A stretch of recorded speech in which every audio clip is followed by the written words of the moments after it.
আমরা তো এখনো প্রচারণা ওরকম করে নামি নাই। আমরা যেটা চেষ্টা করছি, আমরা এখন ইশতেহারটা তৈরি করব।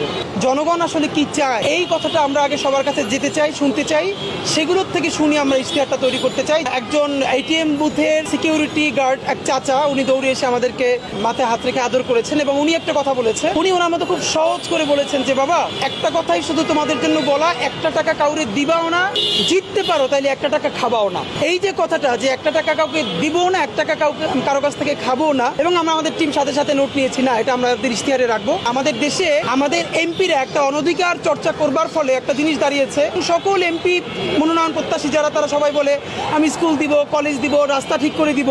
তো এমপির যে ক্ষমতার এখতিয়ার, তাতে তিনি এলাকার রাস্তাঘাট ঠিক করা, তারপরে এই যে টেন্ডার ঠিক করা, এগুলো তার এখতিয়ারের মধ্যে পড়ে কিনা?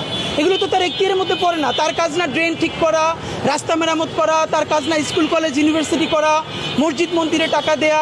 যদি সেটাই হতো তাহলে এই যে আমরা সবাই আবার এখানে কাউন্সিলরকে ভোট দেই স্থানীয় সরকার নির্বাচনে, সিটি কর্পোরেশন নির্বাচনে, আমরা যে মেয়র নির্বাচিত করি, তাহলে তাদের কাজ কি? এর মানে আমাদের এবারে যুদ্ধটা হলো একটা রাজনৈতিক জনগোষ্ঠী তৈরি করা, যারা বুঝবে কাউন্সিলরের কাজ কি, মেয়রের কাজ কি, এমপির কাজ কি।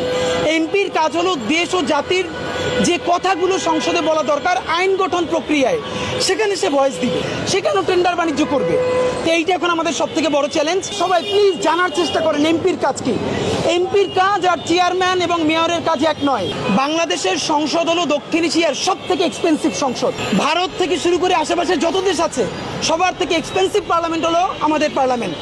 সেই জনগণের পয়সায় যে পার্লামেন্ট চলে, সেখানে বসে মমতাজ গান গায়, আরেকজনে নাচে। এই নাচানাচি গান, মানে নাচনা গানা দেখার জন্য তো জনগণের পয়সা খরচ করা যাবে না। সুতরাং ন্যূনতম আইন বানানোর মতো শিক্ষাগত যোগ্যতা কার কার আছে, তাদেরকে খুঁজে আমাদেরকে সংসদে পাঠাতে হবে। এবার ভাবেন, বিএনপি হোক, জামাতে ইসলামী হোক, এনসিপি হোক, স্বতন্ত্র হোক, জনগণ যদি বেছে বেছে যোগ্য লোকটার সংসদে পাঠায়, তাহলে পুরো সংসদটাই তো যোগ্য লোকদের একটা জায়গা হয়ে উঠবে। ফেব্রুয়ারিতে যাতে ইলেকশন না হয়, এজন্য স্পষ্ট কথা, দিল্লির প্রেসক্রিপশনে এই নির্বাচনটাকে ব্যাহত করার চেষ্টা চলছে। কারণ দিল্লির জন্য কনসার্ন হলো একটা বিশ্ববিদ্যালয়ের ছাত্র সংসদ নির্বাচনের ফলাফল নিয়ে কংগ্রেসের এত বড় একজন নেতা তিনি সরাসরি পাবলিকলি তার মতামত দিচ্ছেন। এর মানে তাদের কি পরিমাণ ভীতি তৈরি হয়েছে। এখন তারা বুঝতে পেরেছে ফেব্রুয়ারিতে যদি আমাদের নির্বাচন হয়, সেই নির্বাচনে আওয়ামী লীগ ছাড়াই দেশের শ্রেষ্ঠতম নির্বাচন হবে, সব থেকে বেশি মানুষ ভোট দিবে। জন্য আমাদের এখন রাজনৈতিক দলের কাছে বিনীত অনুরোধ, আপনাদের ঝগড়াঝাটি যাই থাকুক, দুইটা দাবির ভিত্তিতে নির্বাচন হতে হবে। এক নাম্বার, নির্বাচনের আগে জুলাই গণহত্যার যারা মাস্টার মাইন্ড, অবশ্যই অবশ্যই তাদের দৃষ্টান্তমূলক বিচার করতে হবে। এবং নাম্বার দুই, যার ফলে আজকে সবাই নির্বাচন করতে পারছে, সেই জুলাই এবং জুলাই সনদকে শতভাগ বৈধতা দিয়ে জুলাই সনদের ভিত্তিতে জাতীয় নির্বাচন হতে হবে।